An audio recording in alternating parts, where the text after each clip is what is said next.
এতিয়া যেহেতু গৰম আহিয়ে গ'ল আৰু আমাৰ স্কিন কেয়াৰো কৰিবলৈ হৈ গ'ল গৰম দিনত ইমান বেছি গৰম উঠে, ঘামো, সেইকাৰণে কিবা কিবি সানিলেও সেইখিনি ঘামৰ লগত ওলাই যায়।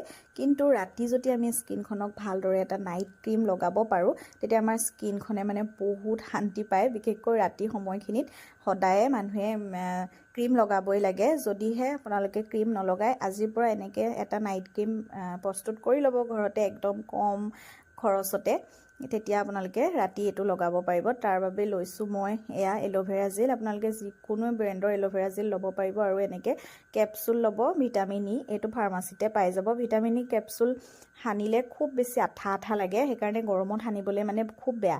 এনেকৈ যদি আপোনালোকে এল'ভেৰা জেলৰ লগত মিক্স কৰি সানে নহয়, তেতিয়াহ'লে সেই আঠা আঠা ভাৱটো নাথাকে আৰু এল'ভেৰা জেলটোৱে সেই আঠা ভাৱটো আঁতৰাই দিয়ে।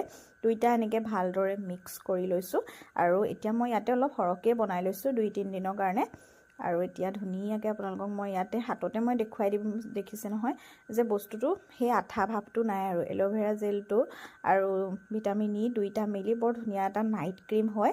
আৰু এতিয়া মই আপোনালোকক মুখত লগাইও দেখুৱাম বাৰু। এতিয়া এইখিনি ষ্ট'ৰ কৰি ৰাখিব পাৰিব 2-3 দিন 4 দিনৰ কাৰণে। যিমান দিন আছে এইটো বেয়া নহয়, ধুনীয়াকৈ আপোনালোকে লগাব পাৰিব। এয়া দেখিছে নহয়, মই ধুনীয়াকৈ মুখত লগাই দেখুৱাইছোঁ আপোনালোকক।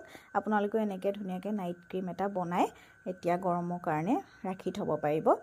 আৰু ৰাতিপুৱালে আপুনি নিজৰ স্কিনখন আপোনালোকে ডিফাৰেঞ্চটো ধৰিব পাৰিবই। ৰাতি যদি এনেকৈ ক্ৰীম সানি থয়, ৰাতিপুৱালে স্কিনখন বহুত ব্ৰাইট হৈ থাকে। আৰু ৰাতি মই এনেকৈ ধুনীয়াকৈ চুলিকোছা বেনি গাঁঠি লৈছোঁ, যঁত ভাঙি।